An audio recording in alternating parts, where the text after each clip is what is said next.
बिस्मिल्लाहिर्रहमानिर्रहीम। अस्सलामुअलैकुम। Travel system YouTube channel में खुश आमदीद। मैं राहिल इकबाल आपको वेलकम करता हूं और उम्मीद करता हूं कि आप सब खैरियत से होंगे, अल्लाह तबारक व तआला की रहमतों में होंगे।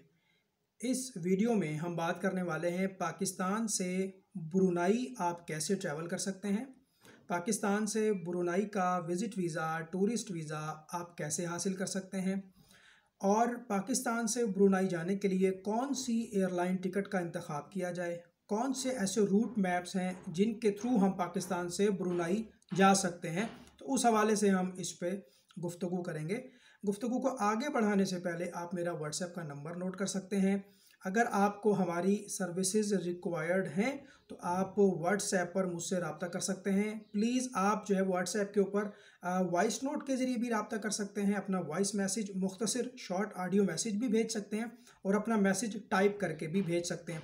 गुजारिश आपसे सिर्फ ये है कि आपने व्हाट्सएप के ऊपर जो है वो कॉल नहीं करनी, कॉल को आपने अवॉइड करना है और बाकी जो है वो आपने मैसेज करके अपनी बारी का इंतज़ार करना है। नेक्स्ट 24 आवर्स में मैं आपके साथ जो है वो कम्युनिकेशन करूँगा, आपकी बारी आ जाएगी। मेरा व्हाट्सएप का नंबर है 0305405144, 0305405144। ये मेरा व्हाट्सएप का नंबर है। जब आप मुझसे रब्ता करेंगे आप मुझे मैसेज कर सकते हैं कि राहिल भाई हमें ब्रुनाई जाना है और उसके लिए हमें आपकी कंसल्टेंसी रिक्वायर्ड है, हमें फ़ाइल तैयार करवानी है, हमें वीज़े के लिए डॉक्यूमेंटेशन करवानी है। आप उसके जो चार्जेस हैं प्लीज़ कीप इन माइंड, ये एक पेड सर्विस है और डेफिनेटली हम इसके ऊपर आपका जो है वो प्रोसेस करेंगे, आपकी फ़ाइल तैयार करेंगे। तो ये एक फ्री सर्विस नहीं है, ये एक पेड सर्विस है और आपको इसके लिए पे करना होगा। यू हैव टू पे। देखिए मार्केट में डिफरेंट कंसल्टेंट हैं, डिफरेंट ट्रैवल एजेंट्स हैं जिनकी बड़ी हैवी फीस होती है, जो कि हैवी कंसल्टेंसी फ़ी चार्ज करते हैं। बट हमारे केस में ऐसा कुछ भी नहीं है, हम बहुत ही नॉमिनल से चार्जेस लेते हैं और आपको पूरा प्रोसेस समझा देंगे। याद रखें कि YouTube के ऊपर अगर आप ब्रुनाई के बारे में कुछ चीज़ों को फाइंड आउट कर रहे हैं, रिसर्च कर रहे हैं, तो मैंने नोट किया है कि जितने भी लोगों ने ब्रुनाई के बारे में कंटेंट क्रिएट किया है specially for Pakistani passport holders, उनमें से 90% कंटेंट रॉन्ग है। यानी जो इन्फॉर्मेशन वो दे रहे हैं वो ऐसा कुछ भी नहीं है। एक तो उनकी रिसर्च नहीं होती, उन्होंने किसी की वीडियो को देखा और आगे उसको अपने लफ्ज़ों में बयान कर दिया। 10% का जो खुलासा होता है वो उनकी बातों को जो है वो सुना जा सकता है, बट 90% जो है वो सारी इन्फॉर्मेशन रॉन्ग है। एक साहब फरमा रहे थे कि 3 दिन में आप ब्रुनाई का वीज़ा ले सकते हैं। एक और साहब फरमा रहे थे कि आप जो है वो बगैर वीज़े के वहाँ ब्रुनाई में जाएं, वहाँ जाके शादी कर लें और पासपोर्ट ले लें। और एक साहब फरमा रहे थे कि वीज़े की तो ज़रूरत ही नहीं है, बस ऑन अराइवल आपको वीज़ा मिल जाएगा। देखें इस तरह की जो मालूमात है ऐसा कुछ भी नहीं है। देखें ब्रुनाई जो है वो बेसिकली एक साउथ ईस्ट एशियन कंट्री है जिसको हम जनूब मशरिक एशिया मुल्क कहते हैं। और ब्रुनाई जो है एक बहुत ही अमीर तरीन कंट्री है अगर हम बात करें एशिया में जितने भी ममालिक आते हैं। अभी तकरीबन ब्रुनाई का जो डॉलर है वो पाकिस्तानी रुपयों के हवाले से अगर हम उसको मैच करते हैं तो 200 प्लस है। यानी एक ब्रुनाई डॉलर की जो वैल्यू है पाकिस्तान में वो 200 से ज़्यादा है, 200 प्लस है। बात समझ आ गई आपको? तो ब्रुनाई क्यों जाना चाहिए आपको? ब्रुनाई जाने का ये बेनिफिट है कि आप अगर वहाँ जाते हैं और आपको कोई काम की तरतीब बन जाती है, कोई आपका वर्क वीज़ा, आपको कोई एम्प्लॉयर आपको जॉब ऑफर देता है, आपका विजिट वीज़ा वर्क परमिट में चेंज हो जाता है, तो आपकी ज़िंदगी बदल सकती है। क्योंकि एक तो वहाँ ब्रुनाई डॉलर है और एशिया में होने के साथ साथ ये एक मुस्लिम कंट्री भी है। तकरीबन 85% जो है वहाँ की जो पॉपुलेशन है वो मुस्लिम्स हैं, बाकी 15% जो है वो उसमें डिफरेंट मज़ाहिब के लोग हैं। ज़्यादातर जो कम्युनिटी है वहाँ जो मलेशिया है वो जो लोग हैं वो ब्रुनाई में काम करते हैं। और आप ये भी कह सकते हैं कि ब्रुनाई जो है वो मलेशिया का एक नेबर कंट्री है। ठीक है, जितनी भी मैंने रिसर्च की है उसके बाद तमाम हकाइक और इन्फॉर्मेशन को जमा करने के बाद ये वीडियो मैं रिकॉर्ड कर रहा हूँ। इस वीडियो को आपने शुरू से लेकर आखिर तक देखना है। ये कोई उस तरह की वीडियो नहीं है जो आप YouTube पर देखते हैं जिसमें कोई रॉन्ग इन्फॉर्मेशन आपके साथ शेयर की जाएगी या कोई आपको गलत इन्फॉर्मेशन जो प्रोवाइड की जाएगी, ऐसा नहीं है। इस पर बाकायदा हमने वर्किंग की है, इस पर रिसर्च की है, इसके हकाइक जमा किए हैं। तो जो YouTube पर वीडियो कंटेंट अपलोड करते हैं, याद रखें ना तो वो कंसल्टेंट है ना वो ट्रैवल एजेंट है, वो सिर्फ एक यूट्यूबर हैं जो एक की वीडियो सुनते हैं और अपने लफ्ज़ों में उसको जो है वो अपलोड कर देते हैं। लेकिन हमारे केस में हम ट्रैवल एजेंट भी हैं, हम ट्रैवल कंसल्टेंट भी हैं, हमारा प्रॉपर ऑफिस है, हम इस चीज़ को प्रोफेशनल वे में कर रहे हैं। तो जब आप व्हाट्सएप पर मुझसे रब्ता करेंगे कि राहिल भाई हमें ब्रुनाई का वीज़ा प्रोसेस करवाना है, तो मैं आपको कंसल्टेंसी फ़ीस भी बता दूंगा और हमने आपको देना क्या है। ये जो है ना काफ़ी इंपॉर्टेंट चीज़ है, ये भी आप नोट कर लें। हमने आपको जो है वो वीज़ा एप्लीकेशन फॉर्म आपको हम फिलअप करके देंगे, साथ में कवर लेटर जो कि वीज़ा एप्लीकेशन होती है कि आपने वीज़ा ऑफिसर को रिक्वेस्ट करनी होती है कि आप कौन हैं, आप क्या करते हैं, आपका बैकग्राउंड क्या है, आप ब्रुनाई क्यों जाना चाहते हैं, आप कितने दिन के लिए जाना चाहते हैं। ट्रैवल आइटनरी हम आपको बना के देंगे, ट्रैवल प्लान आपको बना के देंगे विद कॉस्ट कैलकुलेशन कि तकरीबन आपका इतना खर्चा हो जाएगा।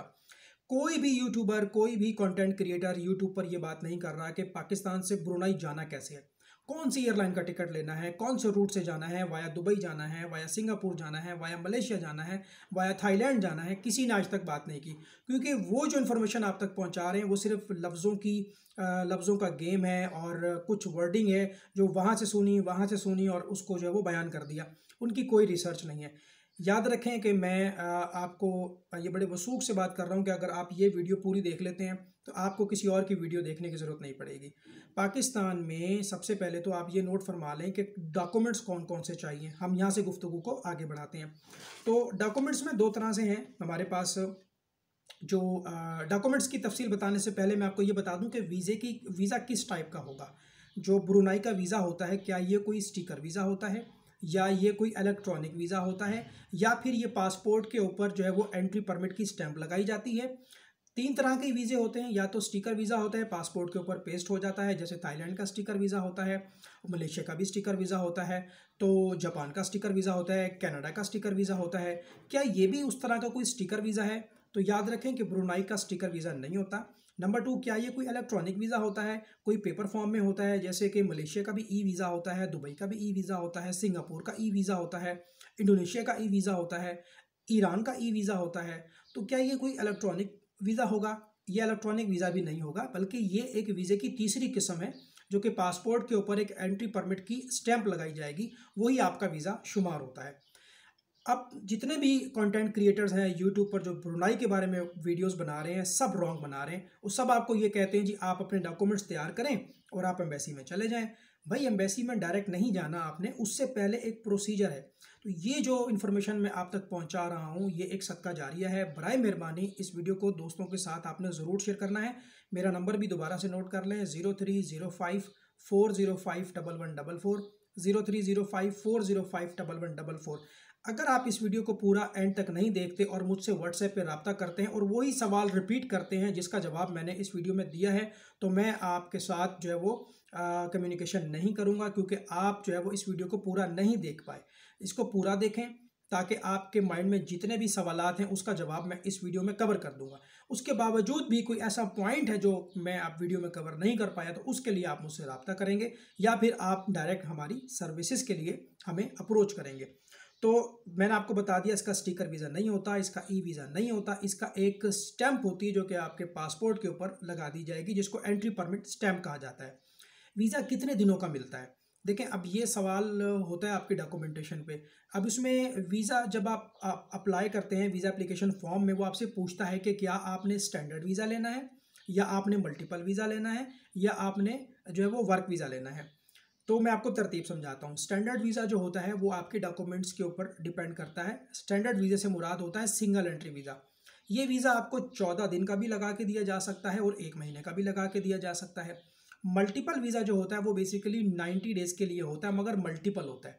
उसमें लगातार आप 90 डेज़ क़याम नहीं कर सकते, उसमें आपने मैक्सिमम 30 डेज़ करना होता है, फिर इन आउट करना होता है। और तीसरा वीज़ा होता है कि अगर कोई आपकी जॉब लग जाती है, कोई आपका दोस्त, कोई रिश्तेदार, कोई अजीज़ इस वक्त ब्रुनाई में है और वो आपके लिए किसी एम्प्लॉयर से जॉब ऑफ़र लेटर हासिल कर लेता है, तो वो जॉब ऑफ़र लेटर लेके आपने ब्रुनाई की एम्बेसी को अप्रोच करना होता है। उसके बाद वहाँ से वेरिफिकेशन होती है, इमिग्रेशन का प्रोसीजर मुकम्मल होता है, फिर आपको जो है वो यहाँ से जो वर्क वीज़ा होता है वो जो है वो स्टैम्प कर दिया जाता है, एंट्री परमिट स्टैम्प कर दिया जाता है। तीन तरह से हो गया।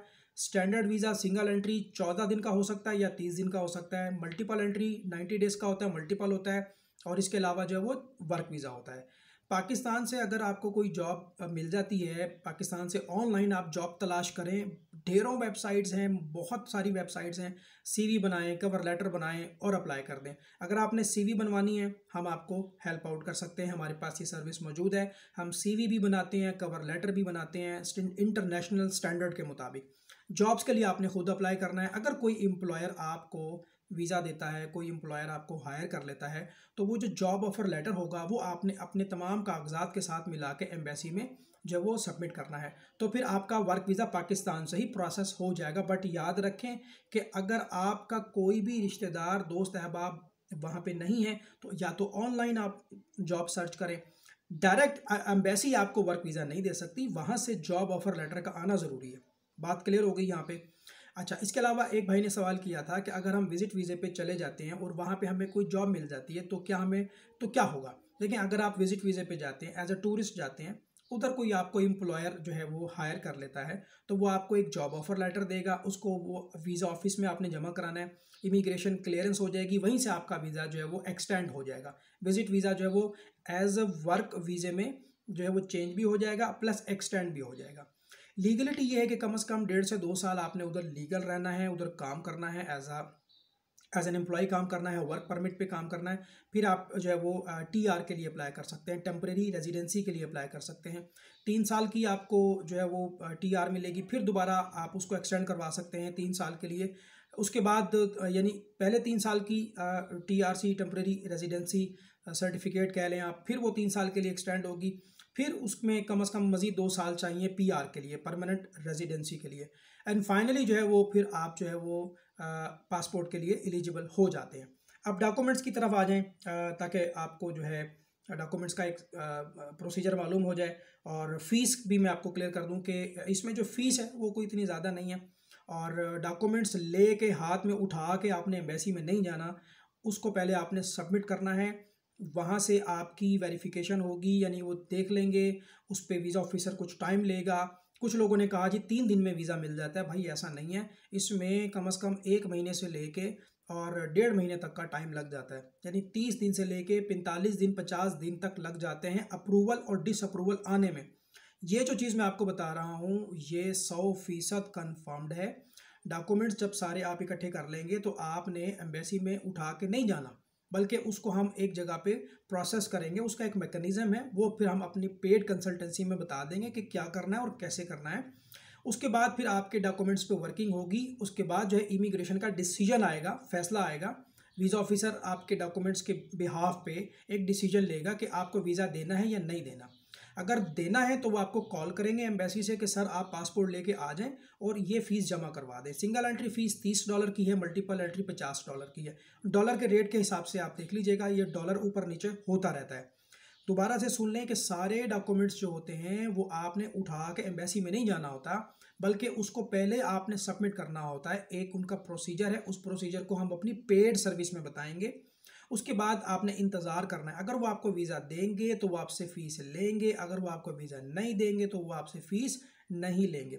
लेकिन हमारी जो कंसल्टेंसी फ़ीस है, हमारे जो सर्विस चार्जेस हैं, हम जो डॉक्यूमेंटेशन करेंगे, कवर लेटर बनाएंगे, वीज़ा एप्लीकेशन फॉर्म फिलअप करेंगे, ट्रैवल आइटनरी बनाएंगे, ट्रैवल प्लान बनाएंगे, एयरलाइन टिकट की रिजर्वेशन बनाएंगे, होटल की पोस्ट पेड रिजर्वेशन बनाएंगे, इन सारी चीज़ों के जो हमारे कंसल्टेंसी चार्जेस हैं वो नॉन रिफंडेबल होंगे। डेफिनेटली हम उसके ऊपर टाइम इन्वेस्ट करते हैं। 3 से 5 वर्किंग डेज हमें रिक्वायर्ड होते हैं ये तमाम चीज़ें बनाने में। अब जनाब हम बात कर लेते हैं कि डॉक्यूमेंट्स कौन से चाहिए। 2 तरह से डॉक्यूमेंटेशन है, एक कहलाती है मैंडेटरी डॉक्यूमेंट्स, ज़रूरी कागजात, और एक कहलाती है ऑप्शनल डॉक्यूमेंट्स, यानी कि गैर ज़रूरी कागजात। तो भाई सबसे पहले तो पासपोर्ट आपका ओरिजिनल, जिसकी मुद्दत कम से कम 6 महीने बाकी होनी चाहिए। शनाख्ती कार्ड आपका, जिसको स्मार्ट कार्ड कहते हैं। और इसके अलावा पिक्चर, 4 तस्वीरें वाइट बैकग्राउंड में। पोलियो वैक्सीन कार्ड, ये किसी भी सरकारी अस्पताल से आप बनवा सकते हैं। और वैक्सीन सर्टिफिकेट। इसके अलावा जो है वो बैंक स्टेटमेंट चाहिए, लास्ट 6 मंथ्स की बैंक स्टेटमेंट, जिसमें पैसा आ रहा हो, जा रहा हो, आपका सोर्स ऑफ इनकम जो है, जो भी आप सैलरी पर्सन है तो वो सैलरी डेफिनेटली अकाउंट में आएगी, कोई बिज़नेस करते हैं तो वो बिज़नेस की पैसे उसमें शो होंगे। 6 महीने की बैंक स्टेटमेंट होनी चाहिए। क्लोजिंग बैलेंस 5 लाख 6 लाख रुपया हो तो अच्छी बात है। ठीक है, कुछ लोग 3 महीने की बैंक स्टेटमेंट ले आते हैं लेकिन स्ट्रांग होती है, वो भी चल जाती है। 6 महीने की होगी वो भी ठीक है। नंबर ऑफ़ ट्रांजैक्शन भी होनी चाहिए। अब ये ना हो कि पूरे 6 महीने के अंदर आपकी सिर्फ 6 ट्रांजैक्शन है, ऐसा नहीं होना चाहिए। आपने बैंक स्टेटमेंट को भी मेंटेन करना है, छोटे छोटे खर्चे उसमें से करें, इनकम दिखाएं, एक्सपेंसेस दिखाएं, अपनी सेविंग दिखाएं। ये प्रॉपर एक बैंक स्टेटमेंट को इस तरह से बनाया जाता है।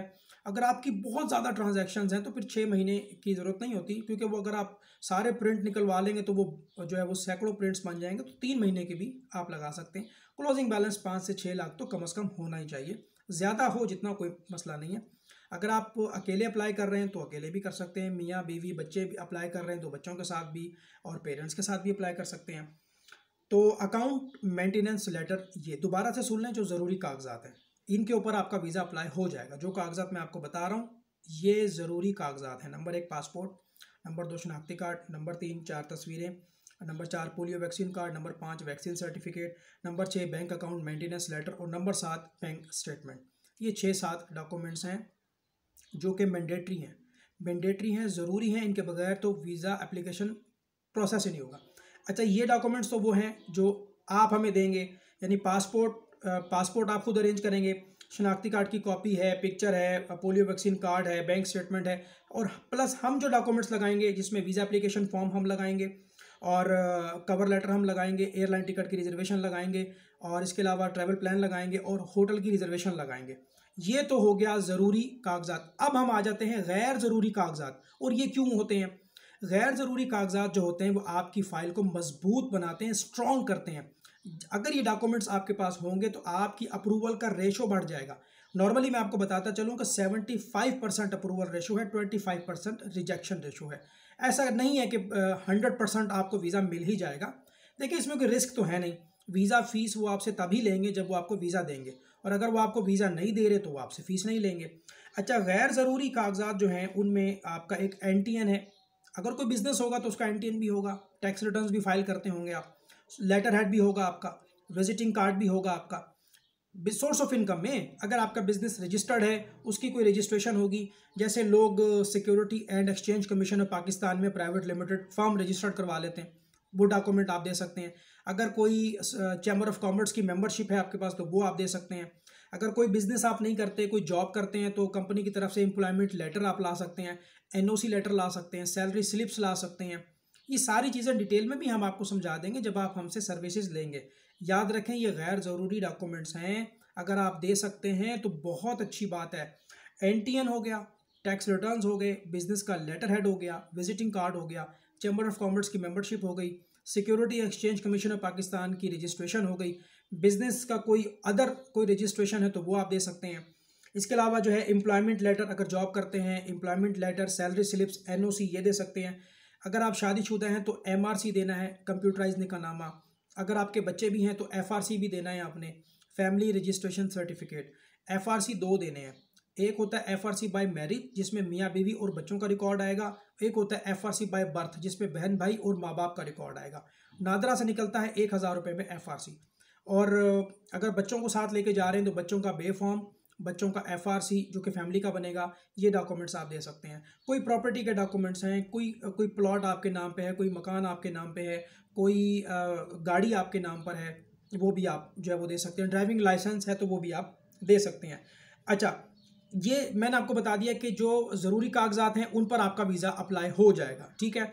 ये जो गैर ज़रूरी कागजात हैं ये सिर्फ आपकी प्रोफाइल को मजबूत करने के लिए, उसकी स्ट्रेंथ को बिल्डअप करने के लिए, ये अगर आप इनमें से 2-4 डॉक्यूमेंट्स दे सकते हैं, एनटीएन, टैक्स रिटर्न्स, बिजनेस के डॉक्यूमेंट्स, एफआरसी, एमआरसी, कोई अदर प्रॉपर्टी डॉक्यूमेंट्स, तो ये आपके केस को बड़ा मजबूत बनाते हैं। बात समझ आ गई? क्योंकि वीज़ा ऑफिसर को भी ये लगता है कि यार ये बंदा जो है पाकिस्तान में कुछ करता है, जॉब करता है, बिजनेस करता है, शादीशुदा है, बाल बच्चों वाला है, ये वहाँ जाके स्लिप नहीं होगा, उधर जाके ये स्किप नहीं होगा, ये वहाँ जाएगा और वापस आ जाएगा, ठीक है। ब्रुनाई एक रिच कंट्री है, जैसे साउथ कोरिया है, जापान है, मलेशिया है, तो ये बड़े स्ट्रॉन्ग कंट्रीज़ हैं और मलेशिया के साथ लगता है ये, ठीक है। अच्छा, अब जो सबसे इम्पोर्टेंट चीज़ है जो मैंने आपको इसमें मज़ीद कवर करनी है वो ये है कि ब्रुनाई का जो मेन कैपिटल है, मतलब जो नेम है, तो वो आपने जाना कैसे है। मतलब ब्रुनाई का जो सिटी है, इसमें जो एयरपोर्ट होता है पाकिस्तान से, जब आप आइटनरी लेते हैं, टिकट लेते हैं, इसका नाम है जी बंदर सिरी भगवान। बंदर सिरी भगवान इसका नाम है।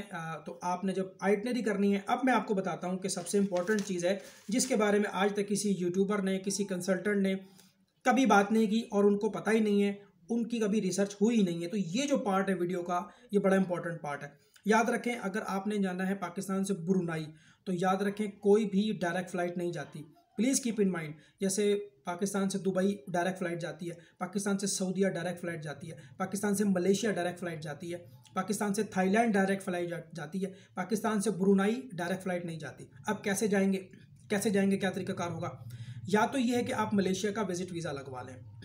अगर आपने जाना है एज अ टूरिस्ट आपने जाना है तो आप क्या करें, मलेशिया का एक मल्टीपल एंट्री टूरिस्ट वीज़ा लगवा लें। मल्टीपल एंट्री का मतलब ये है कि जाते हुए भी स्टे कर लेंगे, वापसी पर भी स्टे कर लेंगे। टिकट कैसे बनेगी? टिकट बनेगी पाकिस्तान से मलेशिया, मलेशिया से पाकिस्तान। दोबारा से सुने, पहले ब्रुनाई का वीज़ा लगवा लिया, फिर आपने मलेशिया का वीज़ा लगवाना है। सिंगल एंट्री नहीं लगवाना, डबल एंट्री लगवाना है, क्योंकि जाते हुए भी आपने मलेशिया से होकर जाना है और वापसी पे भी मलेशिया से। इसका फ़ायदा क्या होगा कि मलेशिया की ट्रैवल हिस्ट्री भी बन जाएगी और साथ में ब्रुनाई की सैर भी हो जाएगी।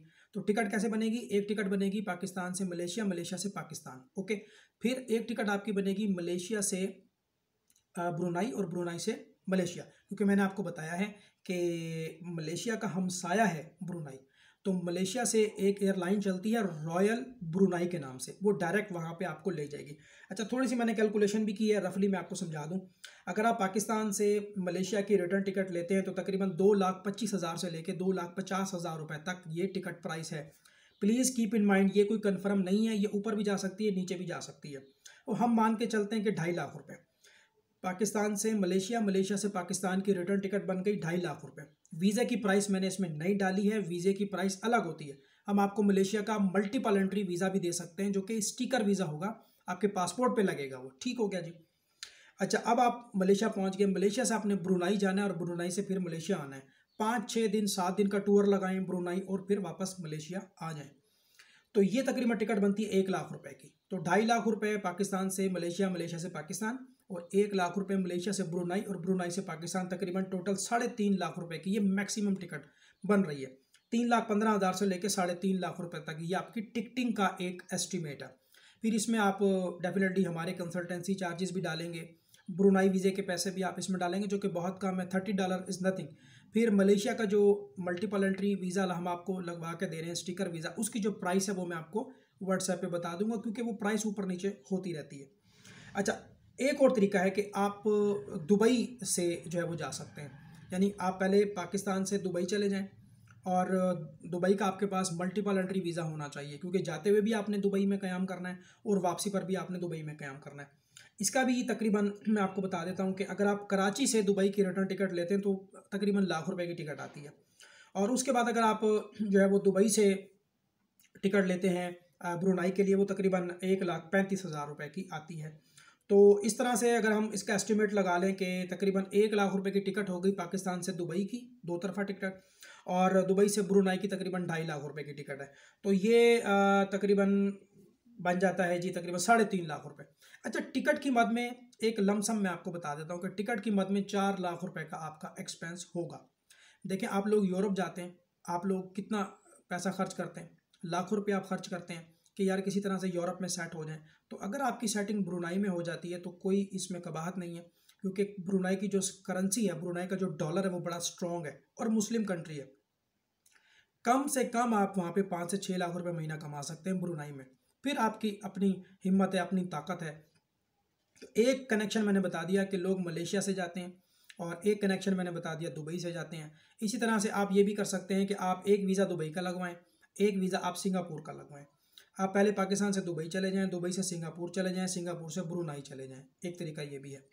एक तरीका ये है कि आप पहले पाकिस्तान से दुबई चले जाएं, दुबई से ब्रुनाई चले जाएं, ब्रुनाई से सिंगापुर चले जाएं और सिंगापुर से वापस पाकिस्तान आ जाएं। बात समझ आ गई? एक तरीका ये है कि आप दुबई का वीज़ा भी लगवा लें, आप थाईलैंड का वीज़ा भी लगवा लें। पहले आप पाकिस्तान से थाईलैंड चले जाएं, थाईलैंड से ब्रुनाई चले जाएं, ब्रुनाई से दुबई आ जाएं और दुबई से आप वापस जो है पाकिस्तान आ जाएं। जो ये मैं आपको सिर्फ पैकेजेस बता रहा हूँ कि आपके ये प्लान्स, ये रूट्स हो सकते हैं। दुबई भी आप ट्रैवल में शामिल कर सकते हैं। एक बंदा कहता है यार मैंने ना दुबई भी जाना है, मैंने सिंगापुर भी जाना है, मैंने मलेशिया भी जाना है, मैंने थाईलैंड भी जाना है और मैंने ब्रुनाई भी जाना है। तो एक ही टिकट में ये सारे काम हो सकते हैं। यानी आप इस तरह ट्रैवल कर लें, पहले आप थाईलैंड चले जाएँ, थाईलैंड से आप ब्रुनाई चले जाएँ, ब्रुनाई से सिंगापुर चले जाएँ, सिंगापुर से मलेशिया आ जाएँ, मलेशिया से दुबई चले जाएँ और दुबई से पाकिस्तान आ जाएँ, अगर आपके पास अच्छा बजट है। तो ये वाला जो पॉइंट है ना, ये आज तक किसी ने डिस्कस नहीं किया। ये ट्रैवल प्लान होता है, ये ट्रैवल रूटिंग होती है कि आपने जाना कैसे है। तो भाई आपने अगर वाया दुबई जाना है तो दुबई का मल्टीपल एंट्री होना चाहिए, ताकि आप दुबई के रास्ते जाएँ और दुबई के रास्ते आएँ। बात समझ आ गई। अगर आपने जाना है मलेशिया, तो जाते हुए भी आपने मलेशिया में रुकना है और आते हुए भी आपने मलेशिया में रुकना है, क्योंकि मैंने बता दिया कि पाकिस्तान से ब्रुनाई के लिए जो है वो डायरेक्ट फ़्लाइट नहीं होती। एक आदमी ये कहता है यार मुझे किसी और कंट्री में नहीं जाना, मुझे दुबई नहीं जाना, मुझे मलेशिया भी नहीं जाना, मुझे सिंगापुर भी नहीं जाना, मुझे थाईलैंड भी नहीं जाना, मुझे किसी तरीके से पाकिस्तान से आप पहुंचा दें ब्रुनाई किसी भी रूट के ज़रिए। उसमें रूट ये बनता है कि फिर आप जो है वो टिकट ऑनलाइन बाय करेंगे, वो मैं आपको तरीकाकार समझा दूंगा। उसमें आप पहले जाएंगे दुबई, दुबई में आपको एमिरेट्स एयरलाइन ले जाएगी। कराची से दुबई चले गए, एमिरेट्स एयरलाइन पे एयरपोर्ट से बाहर नहीं निकलने देंगे आपको, क्योंकि वीज़ा नहीं है आपके पास। उसके बाद आपका रूट बन रहा है दुबई से कोलालमपुर यानी मलेशिया, वहाँ भी आपको एयरपोर्ट से बाहर नहीं निकलने देंगे। वहाँ से फिर आपका एक और कनेक्शन बनेगा ब्रुनाई के लिए। तो 2 कनेक्शन बनेंगे। या तो ये है कि किसी और कंट्री को बीच में डाल लो, नहीं डालना। एक बंदा कहता है यार मैंने कुछ नहीं करना, मुझे आप बस ब्रुनाई पहुँचाएँ, तो पाकिस्तान से दुबई, दुबई से कनेक्शन बन सकता है आपका उसका बैंकॉक का यानी थाईलैंड का, और फिर ब्रुनाई। या फिर पाकिस्तान से दुबई, दुबई से कोलालमपुर और कोलालमपुर से ब्रुनाई। तो इस तरह से रूटिंग हो सकती है। वापस भी आप ऐसे ही आएंगे कि ब्रुनाई से पहले दुबई आएंगे, ब्रुनाई से पहले आप जो है वो सिंगापुर पहुंचेंगे, या ब्रुनाई से पहले मलेशिया पहुंचेंगे, वहाँ से फिर आप दुबई आएंगे और दुबई से पाकिस्तान आएंगे। देखिए दुबई जो है ना एक ऐसा सेंट्रल हब है, एक ऐसा मरकज़ है कि जहाँ से आपको पूरी दुनिया के लिए फ़्लाइट्स मिल सकती हैं। इस चीज़ पर मैंने बड़ी रिसर्च की है, बड़ा वर्क किया है। तो अब देखें, अब मैंने एक प्लान बनाया था टर्किश एयरलाइन पे कि अगर आप इस्लामाबाद से इस्तांबुल चले जाएं, इस्तांबुल से सिंगापुर चले जाएं और सिंगापुर से आप ब्रुनाई चले जाएं, और इसी तरह से फिर आपकी रिटर्न भी होगी, तो तकरीबन ये कोई 4.5 लाख रुपए के करीब ये बन रहा था। तो मैंने तो आपको बड़ा आसान सा तरीकाकार समझा दिया है कि आप अपने ट्रैवल प्लान में दुबई भी शामिल कर लो, मलेशिया भी कर लो, ट्रैवल हिस्ट्री भी बन जाएगी, और टिकट तो लेनी ही लेनी है, ब्रुनाई तो जाना ही जाना है। वहाँ जाके अगर आपकी कोई अच्छी तरतीब बन जाए तो आपका विजिट वीज़ा वर्क वीज़े में कन्वर्ट हो सकता है। मेरा व्हाट्सएप नंबर दोबारा नोट करें, 0305 4051144, 0305 4051144। अब हम बात कर लेते हैं कि यार टोटल बजट कितना चाहिए। तो मेरे हिसाब से आपके पास जो है वो 6 से 7 लाख रुपए होने चाहिए। उसकी वजह ये है कि 4 लाख रुपए तो तकरीबन आपकी टिकटों में ही चले जाएंगे। बाकी आपने वहाँ घूमना फिरना, रहना, खाना पीना, टिकट, और अगर आप और कंट्री को भी शामिल कर लेते हैं, दुबई को भी शामिल कर लेते हैं, सिंगापुर को भी शामिल कर लेते हैं, मलेशिया को भी शामिल कर लेते हैं, तो तकरीबन आपके 6 से 7 लाख रुपए लग ही जाएंगे। और अगर आप सिर्फ पाकिस्तान से ब्रुनाई और ब्रुनाई से पाकिस्तान की बात कर रहे हैं, फिर भी आपके 5 से 6 लाख रुपए लग जाएंगे। लेकिन अगर आपकी वहाँ काम की तरतीब बन जाती है तो आपकी ज़िंदगी बदल सकती है। कम से कम तनख्वाह 5 से 6 लाख है, और वहाँ पे काम मिल भी जाता है। वो एम्प्लॉयर्स जो होंगे वो आपको वीज़ा ऑफिस में ले जाएंगे, इमिग्रेशन में ले जाएंगे, और आपके विजिट वीज़े को वो कन्वर्ट करवा देंगे वर्क वीज़े में, और वो एक्सटेंड हो जाता है अप टू 4 ईयर्स, 4 साल तक वो एक्सटेंड हो जाता है। उस पर आप काम करते रहें, बच्चों को एक अच्छा रोज़गार मिलेगा आपको वहाँ पे, अपने बच्चों को आप पैसा भेज सकते हैं घर में। मुस्लिम कंट्री है, बहुत स्ट्रॉन्ग करेंसी है, हर चीज़ मैंने खुल के बता दी कि डॉक्यूमेंट्स कौन कौन से चाहिए, वीज़ा कैसे प्रोसेस होगा। दोबारा से सुन लें कि सारे कागज़ उठा के एम्बेसी में नहीं जाना होता, उसका एक प्रोसीजर है। पहले हम उनको सबमिट करते हैं, फिर अप्रूवल आती है, जब वो बुलाते हैं तो फिर जाना होता है।